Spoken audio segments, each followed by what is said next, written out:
as individuals, we make choices. We have things to choose from, and we should. We don't want to be told, oh, we just get one thing. It'd be like saying, I'm going to take every lady in this room tonight, and we're going downtown in the morning. We're going to buy dresses for all of you. Oh, but there's one thing I want to tell you. The dresses we're going to buy for you we'll say, yellow. Now, I just picked that. That may be your favorite color, and I didn't mean to pick on you. But there'll be a lot of ladies say, I don't look good in yellow. I don't feel good in yellow. I don't want a yellow dress. Oh, but we're going to buy dresses for everybody, and they're going to be yellow. You'll like them.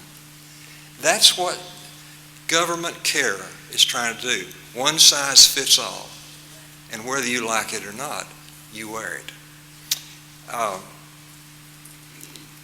Prices of insurance and care need to be clear and understandable to the consumer. They need to be understandable, and they need to be put in terms that are understandable. Believe me, I know. I've seen people look at me with that look in their eyes. It's almost like the deer in the headlights, and they say, what does that mean, So we need to do away with all the terminology that's so confusing, the deductibles and copays and HMOs and PPOs and HSAs and on and on and on. And you say, what in the world is all of that? It needs to be understandable. I'm just suggesting some things that I think would be good in a national health care program. And then consumers need to have the privilege to make changes in their plan on very predictable terms. You might start out in one plan, and you might think it's just right for you. It's just what you need and what you really want. And then 6 months from then or a year from then, you say, I think I made a little bit of an error here. I want to change some of that. I'd like to see something a little bit different. And so we need to be able to make a change, and the cost of it needs to be very predictable. We don't need to be thrown out in the street, in other words, when you say, well, you've made a mistake here, and the care you're going to get now is not plan A, but plan Z. And that needs to be part of it. I thought of what President Reagan said, and then I thought about it again when Dick prayed. Reagan said, if we ever forget that we are one nation under God, then we'll be a nation gone under. And that's very true. I would say that what I'm seeing here tonight from you is the right thing. Stay informed. Stay involved.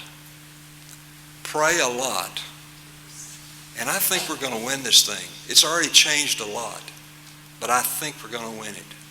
I want to thank you for being good listeners and for being here tonight. I've enjoyed being with you. Thank you very much.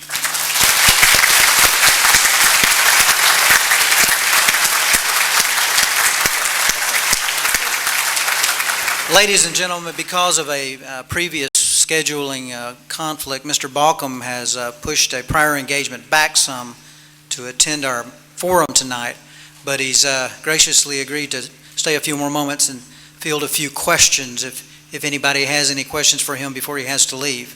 We have some roving microphones, so if you'll raise your hand if you have a question, we'll have someone bring you a microphone. Up here, Pat.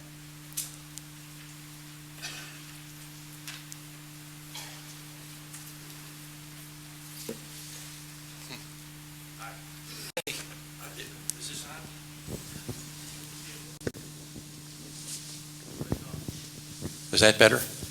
I had a comment. I wanted to help you. You said you didn't understand a trillion. I'm a mathematician. Think of 12 days. Everybody here knows what 12 days is. You know what you did 12 days ago. You have a pretty good idea what you're going to do 12 days from now. 12 days is a little bit over 1 million seconds. 1 million seconds. Now, if everybody here were to give $1 million, you'd be very delighted, wouldn't you? You'd probably think I'm on easy street for the rest of my life. What about that $11 trillion? 11 trillion seconds would be just a little bit more than 330,000 years. 330,000 years. You can't wrap your mind around that in any way, shape, or form. I can't, nobody can. They're putting out numbers that just glaze your eyes if you're a mathematician and you understand something. Thank you.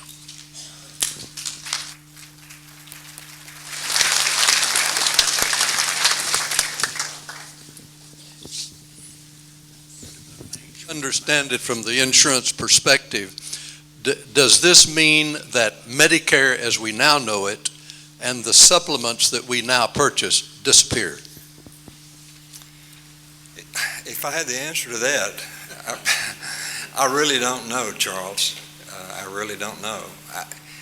I think it's probably safe to assume that it will be uniform in nature. It'll all become one basic suit that'll have to fit all of us.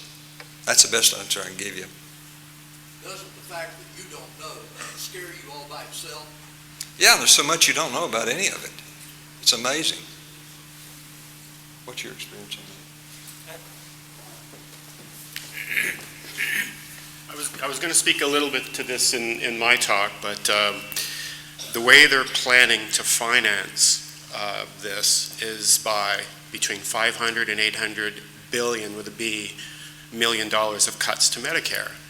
And of that, there'll be approximately $200 billion of cuts to Medicare Advantage, which basically destroys Medicare Advantage. So a lot of folks in the United States who enjoy Medicare Advantage will lose that.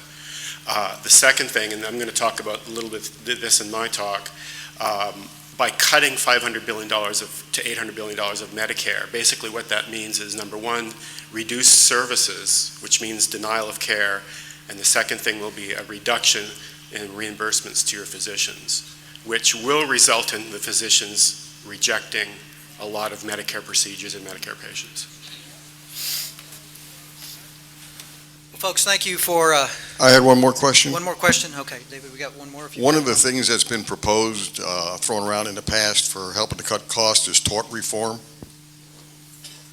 And in Texas, I think about 2 years ago, if memory serves me right, somewhere in there, we passed tort reform in Texas under the idea that our insurances would be reduced or insurance costs would go down. I have not noticed anything happening in that effect. Since you are involved in the insurance company, has insurance costs gone down? And if they have, how come we haven't seen any types of reduction either in our medical insurance costs, those of us that have insurance, or the cost from the physicians if their insurance went down?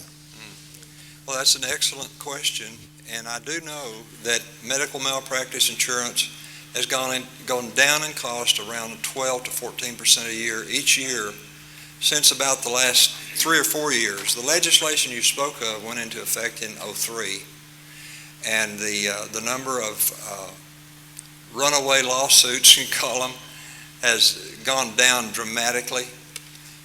There are many doctors moving to our state now, where in the past they were moving out, but they're moving in now because it's a very friendly place to practice medicine. We're attracting many that way. We see many new licensees at our agency every month. Now, to answer your question, has it lowered cost to the consumer? I can't answer that because you'd have to ask the physician you're going to or the clinic or whatever in that respect. But that's a good question. It has lowered the medical malpractice insurance. 2 quick comments. Yes, sir. First of all, that dress would probably be burlap. The second one, I'm a veteran, and I go to the VA, and there are almost 200,000 veterans, some of them as long as 9 months, waiting for service through the VA.